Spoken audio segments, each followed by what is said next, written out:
Welcome to the first demo. In this demo, we're going to take a look at some of the built-in asynchronous methods within the .NET framework. We're going to look at some of the code for the first time, see where you might find those kind of methods within the framework, what kind of problems they solve, and just really the mechanics of how the async and await keywords work. I've built up a little console application here in Visual Studio Code. You will be doing something very similar in the labs at the end of this module, but put in some starter code as well so we don't have to type the entire thing. And with that, let's take a look at it. So let's take a moment to think about the use cases for async and await. The main thing that this helps is when your application and your computer is waiting for something to happen. This can be when you're calling out to the network, when you're pulling files from disks, from memory, when you're doing media capture, etc. You know, things where your application is not using resources most efficiently because it's wasting time waiting for something to happen. So let's look at this specifically. Let's look at something where we'd call a web service. I've got something that's kind of a placeholder that essentially you give it a number and that's how many seconds it will delay. So let's call out to this web service. We're going to use something, a built-in method from a class called the web client. There's a number of ways to get to web services. This HTTP client is a very good one. But I'm going to use the web client because this has both synchronous and asynchronous methods. So I'm going to start out with a synchronous method of saying we're going to get a result, which is calling out to this web service here, and all we really have to do for that is say download string. This is a pretty straightforward web service.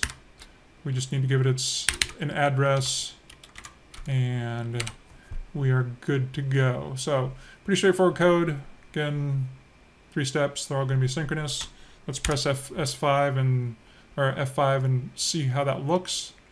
Oh, there's one thing that I wanted to change there before we go any further. Instead of sending back a string empty, let's send back the result. Try it one more time. I'll fire up the F5, which will pick up a console. Console will tell us the results of that web service call. In this case, just went out for 3 seconds. You can see it started at 1:53:10, ended at 1:53:13. It's all good. So with that set up, now let's see if we can change this to asynchronous.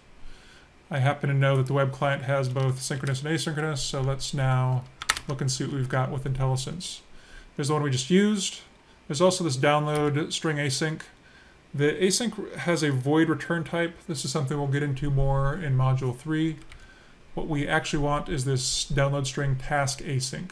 This is going to give us a task of a string. We'll get into return types as we go on, but essentially a task, for now we can say it's just kind of a promise. It says, when I'm done, I'm going to come back here and I will give you something, in this case, task of a string. So it's looking pretty good, except, look, now this is saying, wait a minute, this method is supposed to return a string, but you're now trying to make me return a task. 2 different things. Well, we can solve that a couple ways, but one of the ways is to await this guy, because when you use the await keyword, you basically say to the program, hey, that task, deliver me the contents of that task. Which is good, but now this is complaining. We get another complaint from IntelliSense saying, hey, wait a minute, you can't use await without async. Good enough. Rarely have one without the other, so that should be good, except now this is complaining because it's saying must have a return type of void task or task of t. Good, fair enough. Let's just do it this way. Let's say task of string. So this is all happy, but what's missing? Well, why don't we run it and I'll explain it to it so we can see what happens first.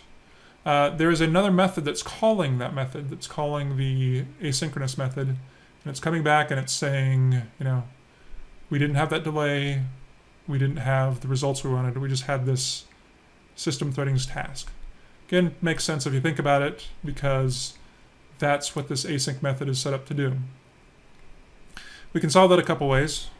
First thing I'm going to do is just change the name of this for just convention and best practices. You call async methods async. We'll get into that more as well. This is something that's kind of a cheat because it involves more of threading than async await, but let's just put result now, and we should be able to get the results we expect. Good. 156.09, 156.12, it delayed 3 seconds. That's what we'd expect. Okay. Really quick, let's look at some of the other use cases mentioned. Another big one besides the web integration is I/O and file access. There's a number of .NET framework classes such as a stream writer, a stream reader.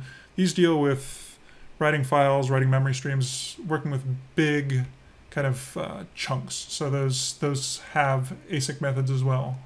In this case, I'm going to show you an example of something with the XML reader. XML files have a tendency to get pretty big themselves.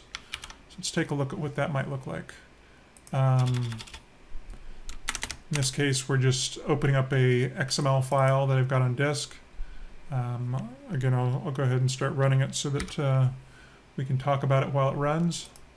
And we've got this XML reader, and one of the interesting things that happens with that XML reader is the sorry, let me get this back. Read big XML file. One thing you'll see with this XML reader that we did not see with the web service is that we've got to set it up some more. We've got to say, okay, XML reader, we're going to create you, but we're going to instantiate you with these settings that's saying, hey, we want to use some of your async methods. So you can see in this create, we're feeding it this file, and we're also saying, hey, settings with async equals true. Once we do that, then it's perfectly happy doing this method, awaiting the reader to read async. There's a equivalent method that's synchronous, that's just read. But in this case, again, we may be better off if we are working with really big files to use that async method. As far as what it does, it's basically just going through and reading each node in a XML file. You can kind of see how that looks there. And then to just quickly touch on it, here's some other .NET framework classes. There's media capture, bitmap encoder, just things that are working with the kind of use case we've been talking about this whole time, which is your application is waiting for something to happen, so use async await. That's pretty much it. Went from a synchronous to asynchronous code, showed a little bit of some of the other classes, and I will see you at the next demo.